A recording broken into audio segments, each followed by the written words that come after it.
Hello दोस्तों, कैसे आप सभी। मैं उम्मीद करता हूँ आप सभी अच्छे स्वस्थ और मस्त होंगे। मैं जितेंद्र पटेल आप सभी का स्वागत करता हूँ अपने यूट्यूब चैनल बेसिक अध्ययन सेंटर में। आज हम क्लास 9 बायोलॉजी का पहला chapter fundamental unit of life, जीवन की आधारभूत इकाई का भाग तीसरा लेकर आया हूँ। मैंने पिछले वीडियो में सेल की डिफिनीशन और डिस्कवरी ऑफ सेल, कोशिका की परिभाषा और कोशिका की खोज के बारे में बताया था। आज हम कोशिका के भाग के बारे में अध्ययन करेंगे। तो आज हमारा पहला भाग है सेल मेम्ब्रेन या प्लाज्मा मेम्ब्रेन, कोशिका झिल्ली या प्लाज्मा झिल्ली। आज हम इस वीडियो में कोशिका के भाग, प्लाज्मा झिल्ली या कोशिका झिल्ली के बारे में अध्ययन करेंगे।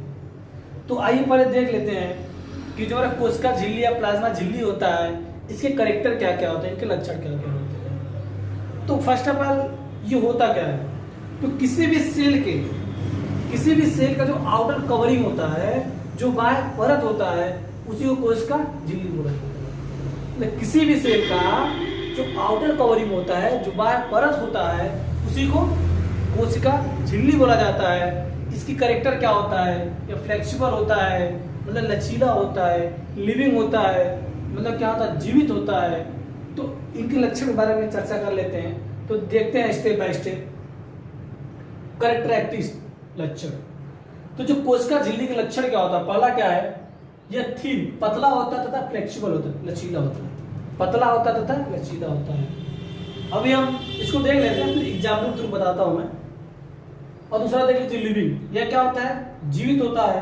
तीसरा बाहरी आवरण, यह किसी भी सेल का क्या होता है, आउटर मोस्ट कवरिंग होता है, मतलब बाहरी आवरण होता है। और क्या है, कोशिका के अंदर के भागों को पकड़कर रखता है। तो किसी भी सेल के अंदर जितने भी उसके पार्ट्स होते हैं, सेल ऑर्गेनल्स होते हैं, जो भी होता है, उसको क्या करता है, होल्ड करके रखता है या फिर उसको कवर करके रखता है। अगला देखते हैं, निश्चित आकार प्रदान करना। यह क्या होता है, सेल को एक निश्चित एक आकार प्रदान करता है, प्रोवाइड करता है। आगे देखते हैं, कुछ सामग्री को आने जाने देता है। ये जो सेल मेम्ब्रेन है, ये कोशिका के अंदर से तथा कोशिका के बाहर से जो भी आवश्यक सामग्री होती है, उनको आने जाने देता है।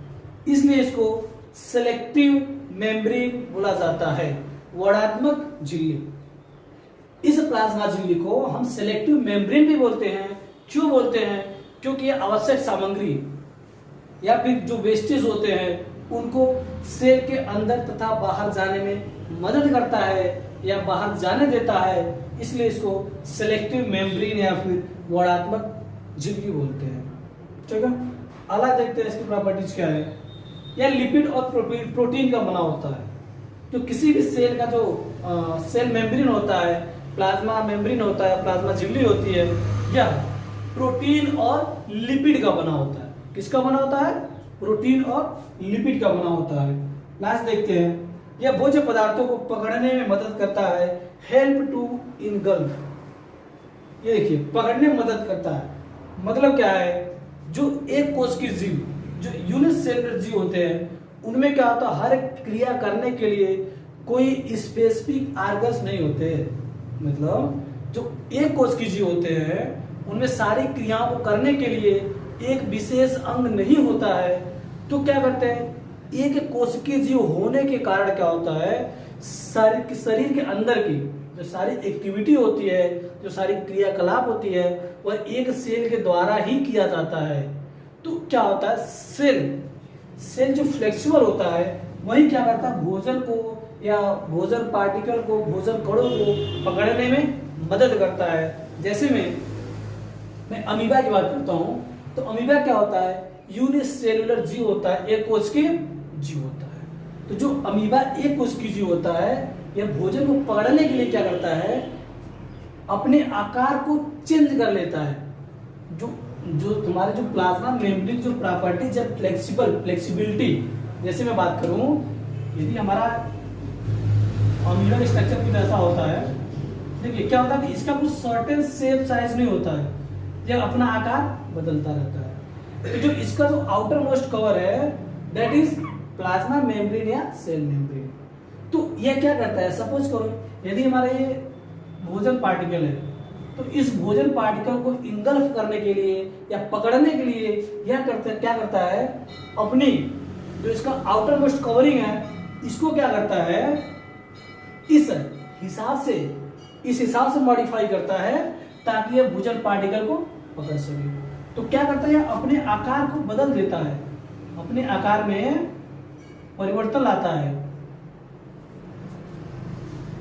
ओके, देखिए यह क्या करता है, इस भोजन पार्टिकल को पकड़ने के लिए अपने आकार को क्या करता है, चेंज कर लेता है। तो यह किस वजह से हो रहा है, फ्लेक्सिबिलिटी, लचीलापन के कारण ही। तो क्या होता है, जो भोजन पार्टिकल जो यहाँ पे है, अब भोजन पार्टिकल कहाँ पे आ जाएगा, इसके अंदर आ जाएगा। फिर क्या करता है, इस पार्ट को कवर कर लेगा, पूरी तरह से क्या कर लेगा, कवर कर लेगा।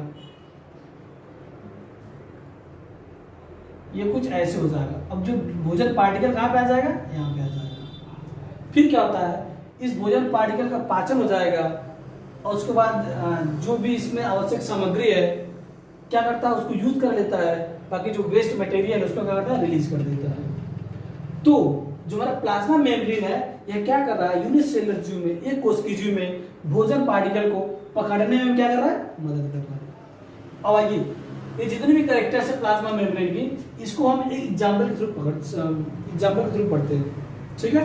तो देखते हैं, इसको समझने के लिए मैं एक एग्जाम्पल ले रहा हूं, इसका बैलून का, मैं गुब्बारे का एग्जाम्पल ले रहा हूं।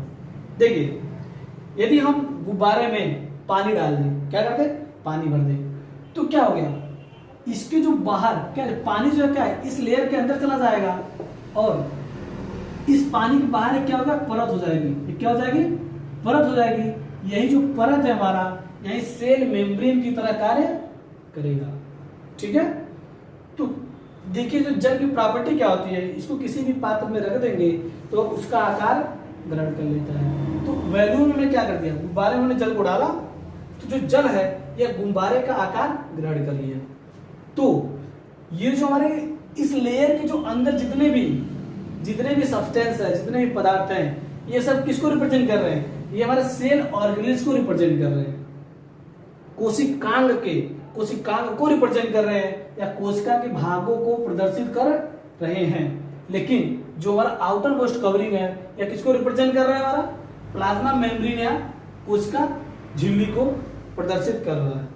देखिए क्या है, यदि हम इसको कहीं से टच करेंगे तो क्या होगा, इसके आकार में परिवर्तन आएगा।